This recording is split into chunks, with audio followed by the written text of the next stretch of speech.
مغرب جو ہے جہالت کی تاریکی میں ڈوبا ہوا تھا، مسلمان جو ہے ان کے یہاں اسکول تھے، کالجز تھے، یونیورسٹیز تھے، مغرب کے بڑے بڑے لوگ جو ہے ان کے یہاں پڑھنے کے لیے آیا کرتے تھے۔ اگر آپ اسلامی کلاسیکل ہسٹری کو دیکھیں تو آپ کو پتہ چلے گا۔ اس لیے آج ہمیں اپنے بچوں کو تعلیم ضرور دلوانی چاہیے۔ باپ کا یہ فرض بنتا ہے کہ اگر وہ کسی وجہ سے تعلیم حاصل نہیں کر سکا تو اس کو چاہیے کہ وہ اپنے بچے کو تعلیم کے زیور سے ضرور آراستہ کریں، اور کوئی بھی تعلیم آپ دلوا سکتے ہیں اپنے بچوں کو۔ آپ اسکول میں بھیجیں، کالجز میں بھیجیں، یونیورسٹیز میں بھیجیں، لیکن اس سے پہلے آپ کو اس بات کی فکر کرنی چاہیے کہ آپ کا بچہ سچا پکا مسلمان بنے، اس کے اندر ایمان کی اہمیت ہو۔ اس لیے کہ ایمان کیا چیز ہے یہ بچے کو بچپن سے سکھایا جانا چاہیے۔ اگر کوئی بچہ جو ہے بچپن کے اندر مکتب میں پڑھے گا تو انشاءاللہ اس کا ایمان ضرور محفوظ ہوگا۔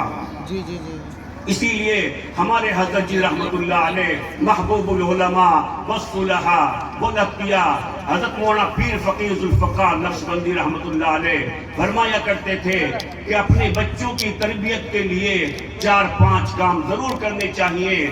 سب سے پہلا کام تو یہ ہے کہ اس کو دین کی تعلیم دلوائیں۔ اگر آپ کا بچہ اسکول میں بھی جاتا ہے، چھوٹا سا بچہ ہے وہ بھی اسکول میں جاتا ہے، کوئی حرج نہیں، لیکن آپ 1 گھنٹہ 2 گھنٹہ 3 گھنٹے نکال کر کے کسی حافظ صاحب کے سامنے، کسی قاری صاحب کے سامنے، کسی مولوی کے پاس اس کو ضرور بھیجیے تاکہ وہ اس کو کلمے یاد کرائے، دینی تعلیم کا رسالہ، تعلیم الاسلام کے حصے پڑھائے۔ یہ حصے دینی تعلیم کا جو رسالہ ہے اور تعلیم الاسلام کے جو حصے ہیں یہ ہمارے اکابرین نے ایسے خلوص سے لکھے ہیں کہ مجھے اللہ کی ذات پر کامل بھروسہ ہے کہ جو بچہ بچپن میں دینی تعلیم کے رسالے تعلیم الاسلام کا حصہ پڑھے گا انشاءاللہ اللہ کے فضل و کرم سے اس کا ایمان ہمیشہ محفوظ رہے گا۔ ان مکاتب کی، چھوٹے چھوٹے مکاتب کی کتنی اہمیت ہے کہ ہمارے بہٹ کے اندر، سہارنپور کے اندر ایک قصبہ ہے، چھوٹا سا بہٹ، اس کے اندر ایک بہت بڑے بزرگ رہتے ہیں، الحاج صوفی معین الدین صاحب دامت برکاتہ۔ ایک مرتبہ میں ان کے پاس حاضر ہوا، وہ عمرے سے تشریف لائے تھے، تو انہوں نے فرمایا کہ حضرت شاہ عبد الرحیم رحمت اللہ علیہ ایک مرتبہ کسی جگہ سے جا رہے تھے، کسی گاؤں کے پاس سے گزر رہے تھے، تو دیکھا کہ گاؤں کے اندر 2 بوڑھے لوگ بیٹھے ہوئے حقہ پی رہے ہیں۔ تو حضرت ان کے پاس تشریف لے گئے، انہوں نے کہا کہ حضرت بیٹھ جائیے۔ اس کے بعد حضرت کے دماغ میں آیا کہ مجھے ان کا کلمہ سننا چاہیے، ان کو کلمہ یاد بھی ہے کہ نہیں۔ تو حضرت نے فرمایا کہ بھائی میں آپ کے سامنے اپنا کلمہ سنانا چاہتا ہوں، آپ کو کلمہ یاد ہے کہ مجھے کلمہ یاد ہے کہ نہیں، آپ سن لیجیے۔ اس کے بعد حضرت نے اپنا کلمہ سنایا، انہوں نے کہا کہ حضرت آپ کو تو کلمہ یاد ہے۔ اس کے بعد حضرت نے فرمایا کہ آپ دونوں بھی مجھے اپنا کلمہ سنا دو، پہلا ہی کلمہ سنا دو۔ ان دونوں نے کہا کہ حضرت ہمیں تو کلمہ یاد نہیں۔ میرے محترم بھائیوں، آج بھی بہت سارے مسلمان ایسے ہیں جن کو کلمہ یاد نہیں۔ آپ اس پر حیرت کا اظہار نہ کیجئے، اگر آپ دیوبند کے اندر سروے کریں تو آپ بہت سارے لوگ ایسے مل جائیں گے جن کو پہلا کلمہ بھی نہیں آتا۔ خیر، تو حضرت نے ان کو کلمہ یاد کرانا شروع کیا۔ آدھا گھنٹہ گزر گیا، 1 گھنٹہ گزر گیا، 1 گھنٹہ 1.5 گھنٹہ گزرنے کے بعد بھی ان میں سے ایک آدمی کو کلمہ یاد ہوا، دوسرے کو پھر بھی یاد نہیں ہوا۔ تو حضرت نے جس کو کلمہ یاد نہیں ہوا تھا اس سے پوچھا کہ بھائی کیا آپ کبھی مدرسے میں یا مکتب میں گئے ہیں؟ تو اس نے کہا کہ حضرت نہیں، میں تو کبھی 1 گھنٹے کے لیے بھی مکتب میں نہیں گیا۔ اس کے بعد جس کو 1 گھنٹے کے بعد کلمہ یاد ہو گیا تھا اس سے پوچھا کہ بھائی کیا آپ کبھی بچپن میں مدرسے میں گئے ہیں؟ تو اس نے کہا کہ حضرت جب میں چھوٹا سا بچہ تھا میں 1 دن کے لیے مدرسے میں گیا تھا، تو 1 دن مدرسے میں جانے کی یہ برکت ہوئی کہ اللہ تبارک و تعالیٰ نے کلمے کو، ایمان کو اس بچے کے دل و دماغ میں کہیں نہ کہیں محفوظ کر دیا۔ اس لیے ہم کچھ بھی پڑھائیں لیکن اپنے بچوں کو اسلام کی تعلیم ضرور دیں۔ کم سے کم ان کو ہمارا عقیدہ کیا ہے اللہ تبارک و تعالیٰ کے تعلق سے، ایمان مجمل کیا ہے، ایمان مفصل کیا ہے، ان کو ایمان کے بارے میں پتہ ہونا چاہیے، ہمارا عقیدہ کیا ہے، ہمارا فیتھ کیا ہے، ہمارا بلیف کیا ہے، ان کو پتہ ہونا چاہیے۔ دوسری بات یہ ہے کہ ان کو کم سے کم قرآن کریم ناظرہ پڑھوانا چاہیے، اور اسی کے ساتھ ساتھ اگر 5 پارے یاد کر لے تو بہت اچھی بات ہے، نہیں تو کم سے کم پہلا پارہ، اتنا بھی نہ ہو سکے تو کم سے کم شروع کی 10 چھوٹی چھوٹی صورتیں، سورہ یاسین، سورہ کہف، یہ 2-4 صورتیں جو ہیں اس کو یاد کرانی چاہیے بچپن میں، چاہے وہ اسکول میں ہی پڑھے، اس لیے کہ احادیث کے اندر آتا ہے کہ جس بچے کو قرآن کریم بالکل بھی نہیں یاد ہوتا، قرآن کریم کی کوئی صورت بھی جو ہے اس کے دل کے اندر نہیں ہوتی، تو وہ ایسا ہے جیسا کہ ویران گھر۔ اس لیے بچوں کو جو ہے کچھ صورتیں ضرور یاد کرانی چاہیے۔ اس کے بعد جب بچہ 7 سال کا ہو جائے تو اس کو نماز کا حکم کرنا چاہیے کہ بیٹا نماز پڑھو۔ اگر وہ 10 سال کا ہو جائے پھر بھی نماز نہیں پڑھتا تو نماز پڑھنے کے تعلق سے اس کے اوپر سختی کرنی چاہیے۔ ایک مسلمان کا گھر ایسا نہیں ہونا چاہیے کہ جس کے اندر 10 سال یا اس سے زیادہ کے لوگ ہوں اور وہ نماز نہ پڑھتے ہیں۔ تو بچے کو نماز کا عادی بنائے بچپن سے۔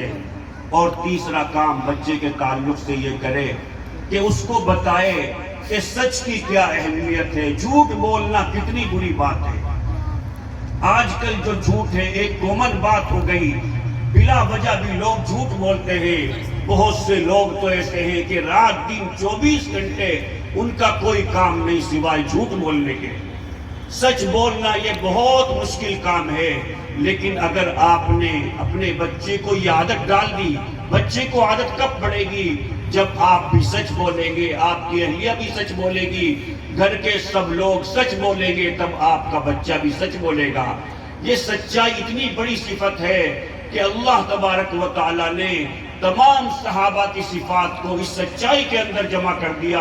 ارشاد فرمایا رجال صدقوا ما عاهدوا اللہ علیہ، کہ جو وعدہ اللہ تبارک و تعالیٰ کی طرف سے ان کو ملا تھا، اللہ سے جو وعدہ انہوں نے کیا تھا اس کو سچ کر دکھایا۔ تو اپنی اولاد کو سچ بولنا سکھائیے۔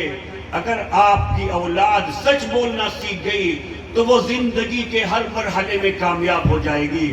اس لیے کہ جو جھوٹا آدمی ہوتا ہے وہ ایکسپوز ہو جاتا ہے، اس کا پتہ چل جاتا ہے۔ جو اس کے ساتھ میں رہنے والے ہوتے ہیں سال 6 مہینے میں اس کو جان ہی لیتے ہیں کہ یہ جھوٹا آدمی ہے۔ پھر وہ اگر سچ بھی بولتا ہے اس کا یقین نہیں کیا جاتا، اس کو عزت کی نگاہ سے نہیں دیکھا جاتا۔ اس لیے اپنے بچوں کو جو ہے سچائی کی ترغیب دے۔ آخری کام یہ کرے کہ اپنے بچے کو خدمت کا عادی بنائے، بچے کو سست نہ بنائے، بچے کو ایکٹیو بنائے، پیسیو نہ رہنے دے کہ بچہ اگر گھر میں ہے تو گھر کا کام کرے، ماں کی خدمت کرے، باپ کی خدمت کرے، دادا دادی کی خدمت کرے، نانا نانی کی خدمت کرے، پھوپھی کی خدمت کرے، خالہ کی خدمت کرے۔ بچہ سستی سے پڑا نہ رہے۔ آپ بچے کو ایکٹیو بنائیے، بچپن سے ہی فعال بنائیے کہ وہ مہمان آئے تو اس کی خدمت کرے۔ اس لیے کہ ہم کو نہیں پتا، بہت سے لوگ ایسے ہوتے ہیں کہ دیکھنے میں ایسے ہی معلوم ہوتے ہمارے جیسے، لیکن ان کا تعلق اللہ تبارک و تعالیٰ کے ساتھ بہت مضبوط ہوتا ہے۔ اگر اس نے کسی کی خدمت کر دی اور وہ اللہ والا تھا، اس کی دعا اس کو لگ جائے گی، اس کی زندگی بدل جائے گی۔ چنانچہ مجھے حضرت مولانا طارق جمیل صاحب کا ایک قصہ بہت پیارا معلوم ہوتا ہے۔ انہوں نے فرمایا کہ جب میں پہلی مرتبہ حج کرنے کے لیے گیا تو میں نے عشاء کے بعد دیکھا کہ 2 بوڑھی عورتیں جو ہے اپنے خیمے سے بچھڑ گئی تھی، ان کو اپنا ٹھکانہ نہیں مل رہا تھا۔ اس لیے کہ حج کے اندر بہت مرتبہ ایسا ہوتا ہے، بہت سے لوگوں کو اچھے لوگ بھول جاتے ہیں۔ وہ تو بیچاری بوڑھی عورتیں تھیں جن کو کچھ پتہ نہیں تھا، تو ان کو ٹھکانہ نہیں مل رہا تھا۔ حضرت فرماتے ہیں کہ میں نے ان کا ایڈریس لے کر کے، مجھے بھی نہیں پتا تھا، تقریباً 1 گھنٹہ مجھے لگا، لیکن میں نے ان کو ان کی جگہ پر پہنچا دیا۔ جب میں نے ان کو ان کے خیمے میں پہنچایا تو انہوں نے دعا دی کہ بیٹا اللہ تجھے ہر سال حج کرائے۔ پھر مولانا نے فرمایا کہ غالباً اس کے بعد 37 سال ہو گئے یا 35 سال، فرمایا کہ میرا 1 سال بھی حج ناغہ نہیں ہوا۔ سبحان اللہ۔ تو اس لیے اپنے بچوں کو جو ہے خدمت کا عادی بنائیے، کہ وہ استاذ کی خدمت کرے. اگر کسی ایک اللہ والے کی بھی جو ہے نظر اس پر پڑ گئی، اس کی دعا اس کو مل گئی، انشاءاللہ اس کا بیڑا پار ہو جائے گا. اس لیے کہ قیامت میں اصل پتہ چلے گا کہ کون نیک ہے. اس لیے ہمارے حضرت جی فرماتے ہیں کون مقبول ہے کون مردود ہے، کون مقبول ہے کون مردود ہے، بے خبر کیا خبر تجھ کو کیا کون ہے، کون مردود ہے کون مقبول ہے، بے خبر کیا خبر تجھ کو کیا کون ہے. جب تلیں گے عمل سب کے میزان پر، جب تلیں گے عمل سب کے میزان پر، تب کھلے گا کہ کھوٹا کھرا کون ہے. یہ تو قیامت میں پتہ چلے گا کہ کس کا تعلق اللہ کے ساتھ کتنا مضبوط تھا. لیکن آج اس پروگرام کے تعلق سے اگر ہم یہ چاہتے ہیں کہ ہمیں فائدہ ہو تو ہمیں ایک پیغام تو یہاں سے یہ لے کر جانا چاہیے کہ ہم اپنے بچوں کو تعلیم دیں. ان کو جو ہے اسلامی تعلیم سب سے پہلے دیں، سب سے پہلے ان کو مسلمان بنائیں، ان کو بتائیں کہ ہم مسلمان ہیں. We are proud of being Muslims. ہمیں مسلمان ہونے پر فخر ہے. اگر تھوڑے بہت حالات ہمارے اوپر آ گئے ہیں اس کا مطلب یہ نہیں ہے کہ ہم اپنے مسلمان ہونے پر شکوہ کریں. نہیں، ہم ایسی قوم نہیں ہیں. ہمارے سامنے صرف دنیا نہیں ہے، اللہ تبارک و تعالی ہمارے سامنے ہے جو کل بھی ویسا ہی تھا آج بھی ایسا ہی ہے. یہ دنیا تو ختم ہو جائے گی لیکن آنے والی زندگی کبھی ختم نہیں ہوگی. ہمیں اپنے آنے والی زندگی کا سامان بھی کرنا ہے اور یہ حالات ہمیشہ نہیں رہیں گے. اس سے بڑے بڑے حالات مسلم قوم کے اوپر آئے لیکن اللہ کے فضل و کرم سے اس امت کی کشتی جو ہے کنارے لگ جاتی ہے. اللہ کو اس امت کو بچانا ہے، یہ قیامت تک باقی رہے گی. کل من علیہا فان ویبقا وجہ ربک ذو الجلال والاکرام. اگر یہ امت ختم ہو گئی تو قیامت آ جائے گی. آپ فلسطین کو دیکھ لیجئے، 2 سال سے وہاں کیا ہو رہا ہے، رات دن بمباری ہو رہی ہے، لیکن کیا فلسطینی ختم ہو گئے؟ ایسا قیامت تک نہیں ہو سکتا. اللہ کو امت محمدیہ کو باقی رکھنا ہے، نہیں تو قیامت آ جائے گی. اس لیے ہمیں مسلمان ہونے پر فخر کرنا چاہیے کہ اللہ نے ہم کو ایمان دیا، اللہ نے ہم کو ایمان والے گھر میں پیدا کیا. ہم خود بھی اپنے ایمان کی حفاظت کریں گے، ہم اپنے بچوں کو بھی سچا پکا مسلمان بنا کر کے جائیں گے، اپنے بچوں کی ایسی تربیت کر کے جائیں گے کہ انشاءاللہ ہمارے بچے بھی اپنے بچوں کی تربیت کریں گے اور یہ سلسلہ قیامت تک چلے گا. انشاءاللہ قیامت تک ہماری نسلوں میں ایمان محفوظ رہے گا. اللہ تبارک و تعالیٰ کے فضل و کرم سے قیامت تک ہماری نسلوں میں کوئی ایسا بدبخت پیدا نہیں ہوگا کہ جو ایمان سے محروم ہو جائے. اس کے لیے آج ہمیں سچی پکی توبہ کرنی چاہیے. اس لیے کہ اللہ تبارک و تعالیٰ ارشاد فرماتے ہیں وَهُوَ يَتَوَلَّى الصَّالِحِينَ کہ میں نیک لوگوں کا سرپرست ہوں.